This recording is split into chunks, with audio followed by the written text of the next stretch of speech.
todos.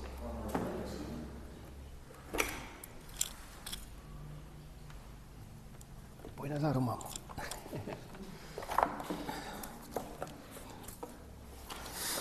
Então a leitura de hoje está no Evangelho segundo o Espiritismo, no capítulo 5, no item 20.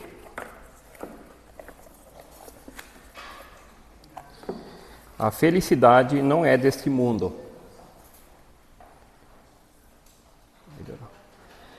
Não sou feliz. A felicidade não foi feita para mim. Exclama geralmente o homem em todas as posições sociais. Isso, meus caros filhos, prova, melhor do que a todos os raciocínios possíveis, a verdade desta máxima do Eclesiastes. A felicidade não é deste mundo. Com efeito, nem a riqueza, nem o poder, nem mesmo a florida juventude são condições essenciais à felicidade. Digo mais, nem mesmo reunidas essas três condições tão desejadas por quanto incessantemente se ouvem, no seio das classes mais privilegiadas, pessoas de todas as idades se queixarem amargamente da situação em que se encontram. Diante de tal fato, é inconcebível que as classes laboriosas e militantes invejem com tanta ânsia a posição das que parecem favorecidas da fortuna. Neste mundo, por mais que faça, cada um tem a sua parte de labor e de miséria, sua cota de sofrimento e decepções, donde facilmente se chega à conclusão de que a terra é um lugar de provas e de expiações. Assim, pois, os que pregam que ela é a única morada do homem e que somente nela e numa só existência é que ele cumpre de alcançar o grau mais alto das felicidades que a sua natureza comporta, iludem-se e enganam os que os escutam, visto que demonstrado está por experiência arquissecular que só excepcionalmente este globo apresenta as condições necessárias à completa felicidade do indivíduo. Em tese geral, pode afirmar-se que a felicidade é uma utopia, a cuja conquista as gerações se lançam sucessivamente, sem jamais lograrem alcançá-la. Se o homem ajuizado é uma raridade neste mundo, o homem absolutamente feliz jamais foi encontrado. O em que consiste a felicidade na terra é coisa tão efêmera para aquele que não tem a guiá-lo a ponderação que por um ano, um mês, uma semana de satisfação completa, todo o resto da existência é uma série de amarguras e decepções. E notai, meus caros filhos, que falo dos venturosos da terra, dos que são invejados pela multidão. Conseguintemente, se a morada terrena são peculiares as provas e a expiação, forçoso se admita que, algures moradas a mais favorecidas, onde o espírito, conquanto aprisionado ainda numa carne material, possui em toda a plenitude os gozos inerentes à vida humana. Tal a razão porque Deus semeou no vosso turbilhão esses belos planetas superiores para os quais os vossos esforços e as vossas tendências vos farão gravitar um dia quando vos achardes suficientemente purificados e aperfeiçoados. Todavia, não deduzais das minhas palavras que a terra esteja destinada para sempre a uma penitenciária. Não certamente. Dos progressos já realizados, podeis facilmente deduzir os progressos futuros e, dos melhoramentos sociais conseguidos, novos e mais fecundos melhoramentos. Essa a tarefa imensa, cuja execução cabe à nova doutrina que os Espíritos vos revelam. Assim, pois, meus queridos filhos, que uma santa emulação vos anime e que cada um de vós se despoje do homem velho. Deveis todos consagrar-vos à propagação desse Espiritismo que já deu começo à vossa própria regeneração. Corre-vos o dever de fazer que os vossos irmãos participem dos raios da sagrada luz. Mãos, portanto, à obra, meus queridos meus muito queridos filhos, que nesta reunião solene todos os vossos corações aspirem a esse grandioso objetivo de preparar para as gerações porvindouras um mundo no qual já não seja vã a palavra felicidade. François Nicolas Madeleine Cardial Morlot, Paris, 1863.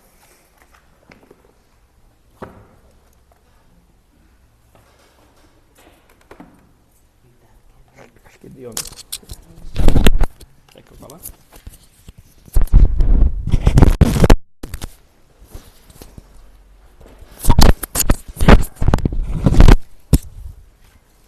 Boa noite a todos. Sejam bem-vindos mais uma vez. Deixa eu pegar minha água, senão eu vou começar a tossir.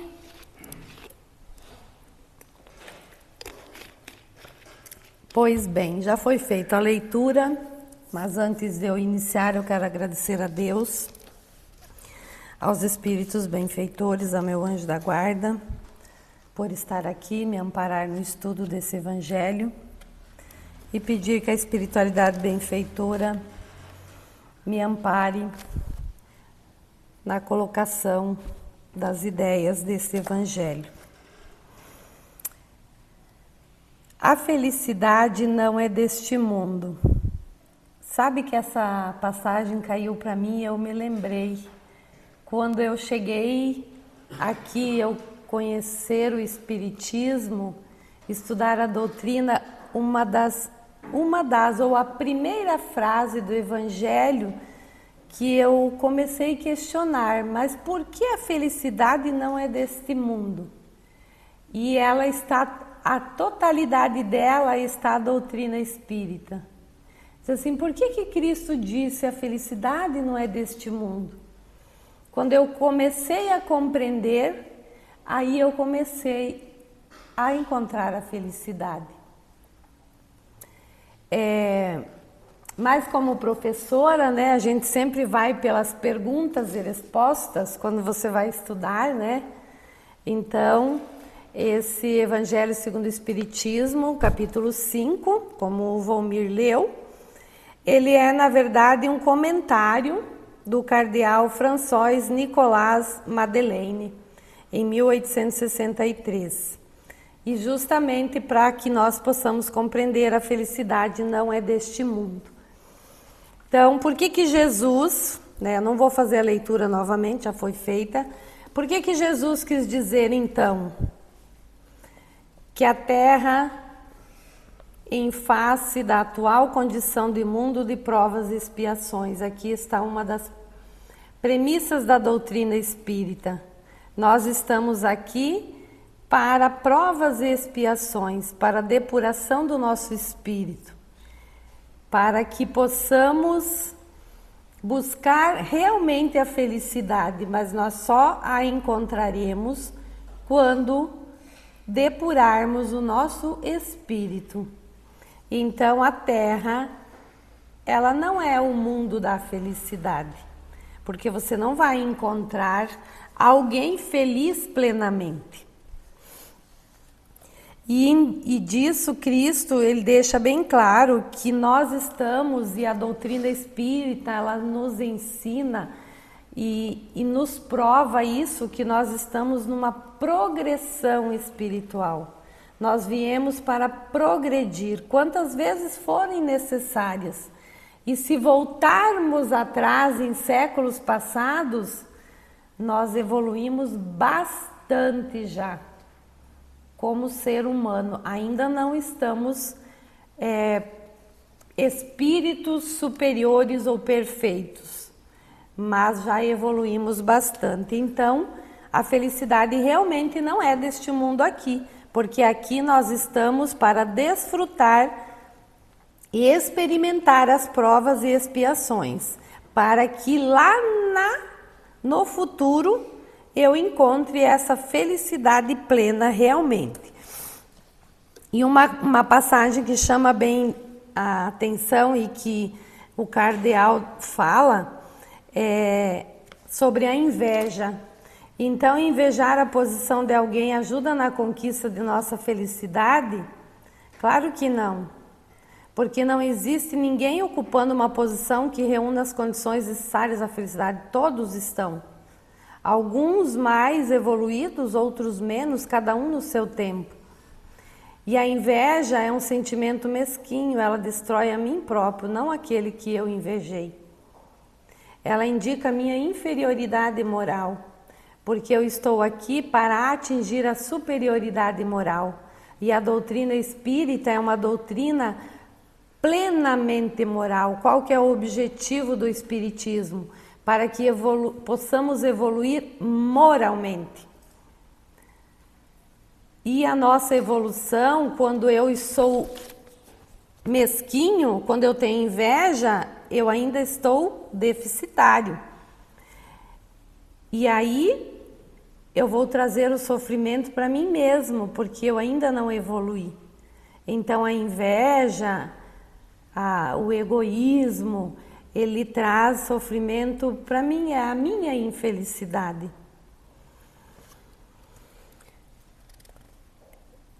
E também, só para lembrar, que a felicidade é eu desejar ao próximo também. Por que a ilusão ou utopia buscar a felicidade na Terra? Também tem uma passagem lá que ele fala isso. É utópico buscar a felicidade na Terra? O que é utopia? Utopia é algo sonhado, algo desejado. Então, ele afirma aqui como utopia. Porque aquilo que constitui a felicidade na Terra se expressa pela conquista de tesouros. Olha, ele chama muito a atenção em relação ao materialismo.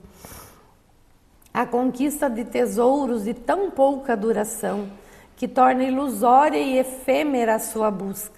Ou seja, não existe na Terra nenhum ser perfeito. E aquilo que eu busco, que é a felicidade, talvez não é aqui que eu vá encontrar. Então eu vou encontrar os tesouros lá no céu. No céu é uma metáfora, uma forma de falar que eu vou encontrar a felicidade ou os tesouros junto do Pai, que é o mundo que Ele nos prepara e que nos dá a oportunidade. É lá que eu vou ser conduzido à felicidade plena. Então o homem, até interessante que o homem pleno e feliz eu não vou encontrar aqui. A felicidade, ela também é um estado de espírito. De que maneira a felicidade é entendida então na Terra? Mas eu não posso ser feliz, então, aqui na Terra? Eu não tenho momentos de felicidade? Claro que eu tenho. Eu tenho momentos de felicidade e satisfação quando eu me encontro comigo mesmo. Mas tem momentos em que a felicidade, quando ela é vista pelo lado material, pelos prazeres materiais, pela beleza física, pela posse do dinheiro, ela tende a ser passageira. Ela é vazia. Então a gente vê o exemplo, você pode comprar tudo, você pode comprar um corpo novo, mas lá na frente você vai ver que você ainda não é feliz, mas o que é que você busca então? Porque Jung já nos fala, né, um filósofo contemporâneo, que nós vivemos incessantemente na busca da satisfação. Nós estamos aqui para a busca da satisfação. Mas o que é essa satisfação?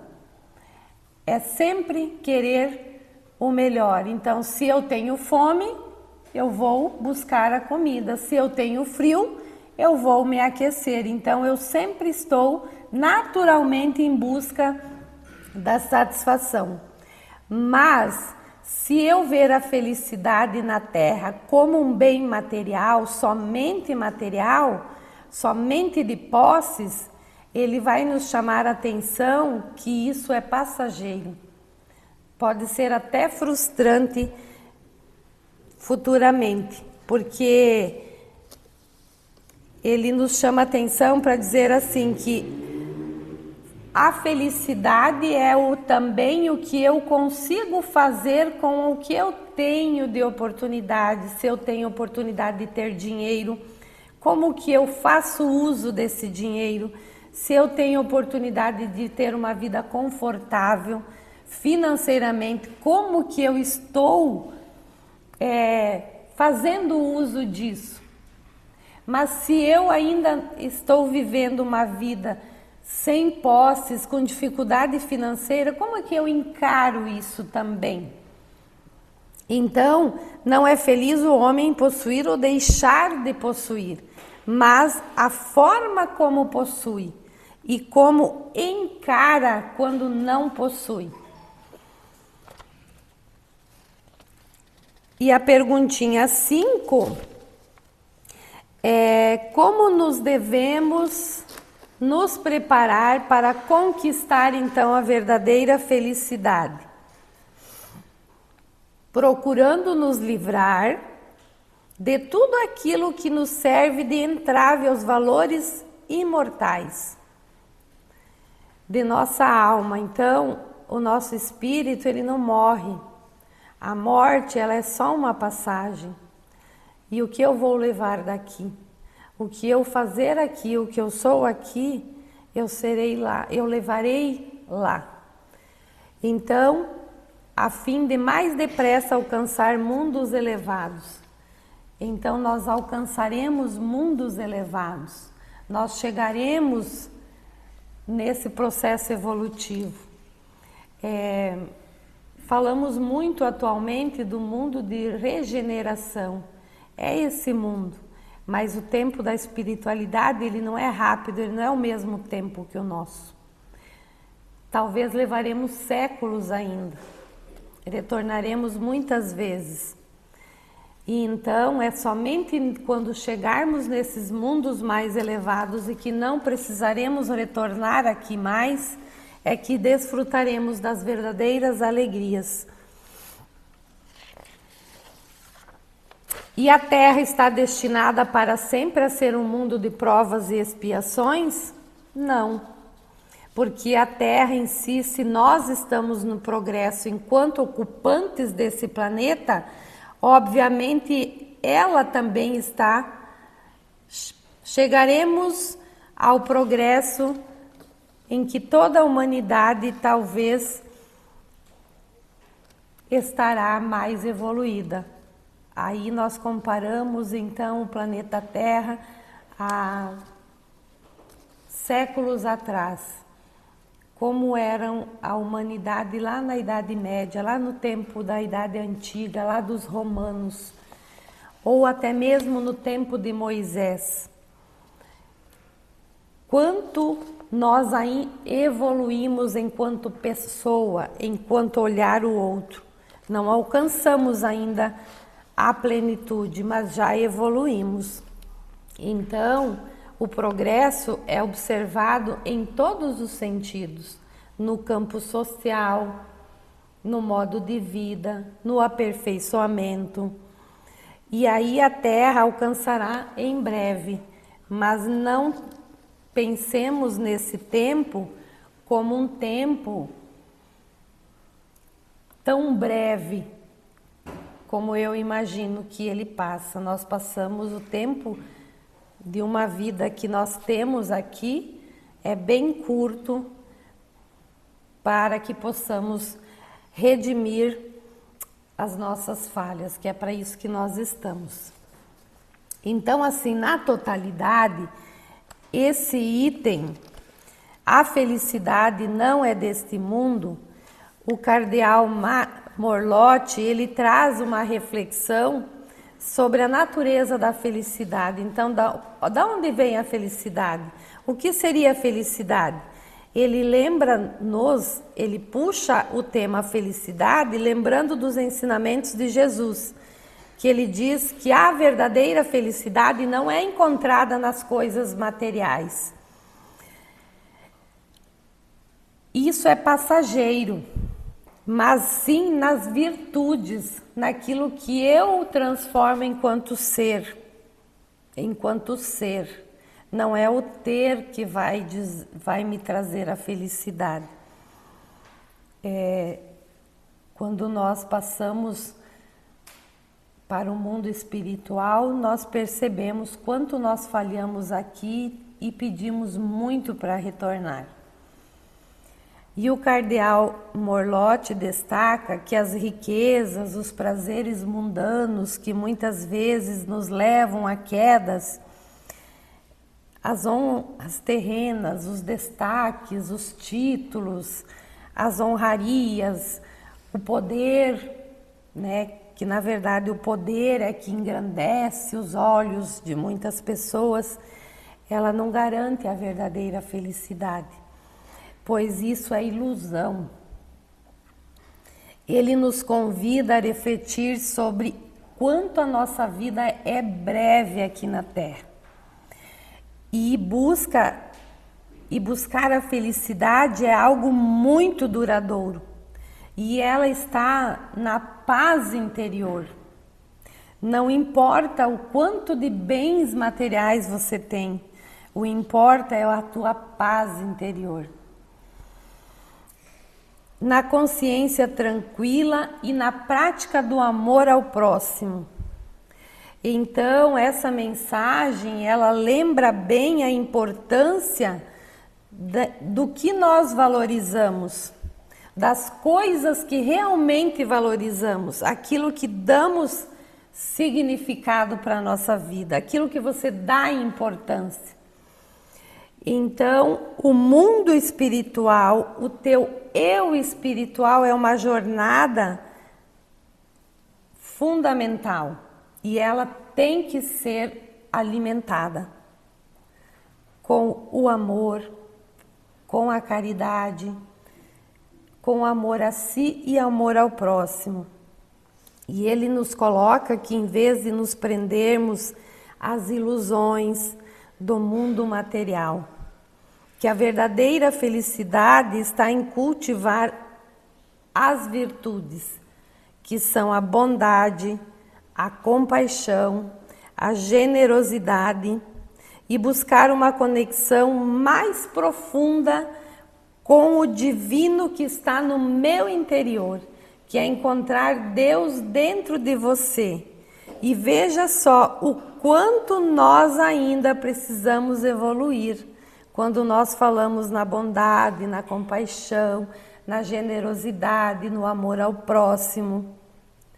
Então olhamos para nós mesmos e percebemos o quanto nós ainda precisamos evoluir.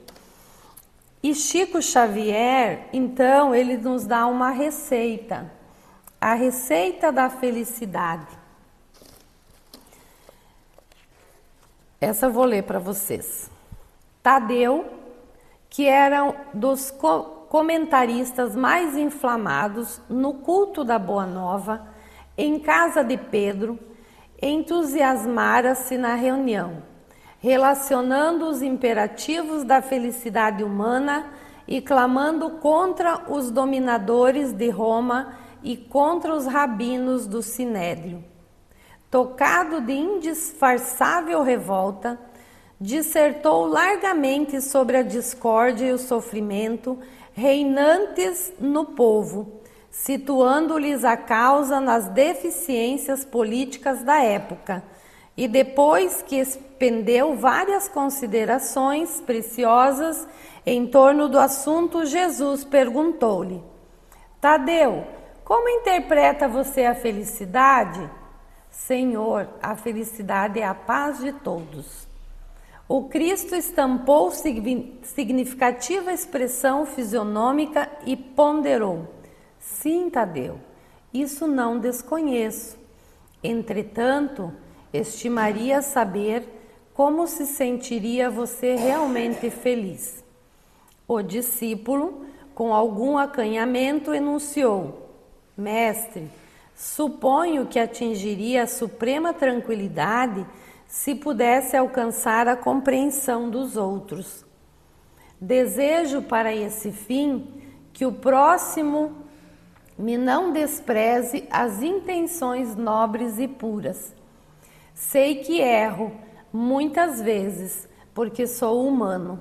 Entretanto, ficaria contente se aqueles que convivem comigo me reconhecessem o sincero propósito de acertar.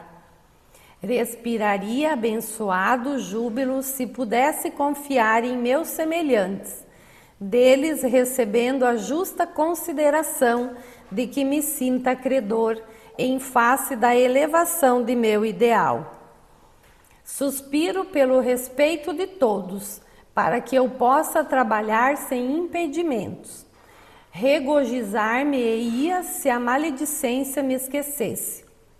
Vivo na expectativa da cordialidade alheia e julgo que o mundo seria um paraíso se as pessoas da estrada comum se tratassem de acordo com o meu anseio honesto de ser atacado pelos demais.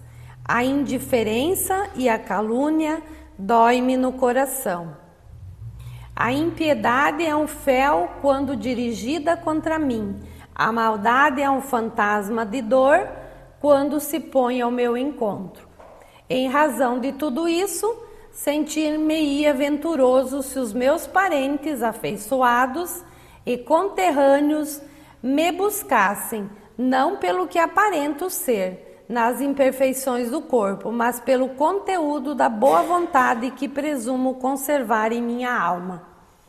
Acima de tudo, Senhor, estaria sumamente satisfeito se quantos peregrinam comigo me concedessem direito de experimentar livremente o meu gênero de felicidade pessoal, desde que me sinta aprovado pelo código do bem, no campo de minha consciência, sem ironias e críticas descabidas. Resumindo, mestre, eu queria ser compreendido, respeitado e estimado por todos, embora não seja ainda o modelo de perfeição que o céu espera de mim. Com o abençoado concurso da dor e do tempo, calou-se o apóstolo e esboçou-se, na sala singela, incontido movimento de curiosidade ante a opinião que o Cristo adotaria. Alguns dos companheiros esperavam que o amigo celeste usasse o verbo em comprida dissertação, mas o mestre fixou os olhos muito límpidos no discípulo e falou com franqueza e doçura. Tadeu, se você procura então a alegria e a felicidade no mundo inteiro, proceda para com os outros como deseja que os outros procedam para com você. E caminhando cada homem nessa mesma norma, muito breve estenderemos na terra as glórias do paraíso. Então, a receita da felicidade é simples e muito profunda. Generosidade da alma, empatia, respeito, reciprocidade. Não depende de riqueza, posições, circunstâncias externas, mas do modo como nos relacionamos com o próximo, do quanto procuramos olhar o outro, compreendê-lo, tratá-lo como gostaríamos de ser tratados. Talvez essa mensagem sugira que a verdadeira paz ou a felicidade se constrói muito mais no ser do que no ter, no cultivo interior de valores que fomentam harmonia e luz, e que ao vivermos segundo essa norma, colaboramos para que haja mais felicidade coletiva e menos sofrimento moral. Então, essa reflexão nós finalizamos, e que a felicidade é um estado de espírito interior. A felicidade não é externa, não é na casa bonita, não é na roupa da moda, não é no corpo perfeito. A felicidade é no interior, na humildade, no reconhecimento das nossas imperfeições, o quanto precisamos melhorar, ser recíprocos com a palavra do Cristo. Ele nos ensinou há 2000 anos e nós muitas coisas ainda temos que aprender. E que a felicidade ela não é só minha, ela é de todos nós, ela é coletiva. E que é o caminho para o aperfeiçoamento. Então, para fechar, leva a reflexão assim, ó, antes de reclamar, porque ali na receita do Chico, né, ela traz isso assim, deixa bem claro, né, você quer do outro, mas o que você faz, né?